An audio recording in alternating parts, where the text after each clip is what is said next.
Hey, what's up? Happy Tuesday to you. Justin Helwig here. And you got to know anything real estate, you can trust in Justin, your friendly neighborhood realtor. Last week, I received a personal request for a specific tip today. Charlotte, thank you so much for reaching out. That is the kind of response that I'm hopeful for. So this week's tip is all about facing credit score issues while trying to buy a house. It is tip number 23. I hope it helps. Check it out.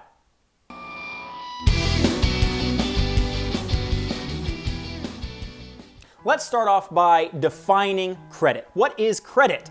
It is the availability and likeliness that you will repay your debt. By no way am I a professional when it comes to lending. So to ensure that I dot my I's and cross my T's, I reached out to my buddy Bart Pinkerton with New American Funding to pick his brain a little. He says the first thing that you must discern is what kind of credit issues you're dealing with.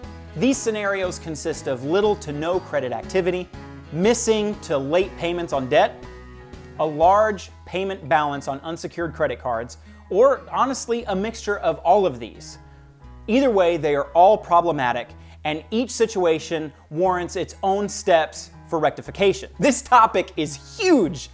I could talk about it forever. So, Bart and I discussed the most important thing that you need to focus on when dealing with bad credit. A big misconception is that if you pay on old collections or old bad debt from the past, that your credit score will increase. Guys, why would you be rewarded for paying on something that should have been paid before? You know what I'm saying? So what we need to do is focus on establishing good credit. Show the credit agencies that you have the ability and the likeliness of paying your debt back.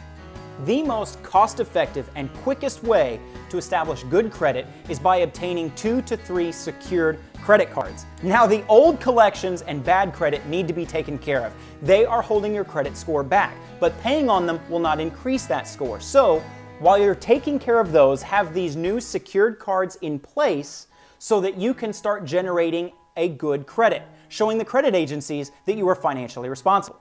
Now, of course, I did some research on some of the best cards that you can use. I found a Discover It secured card, a Capital One secured MasterCard, and a Wells Fargo secured card.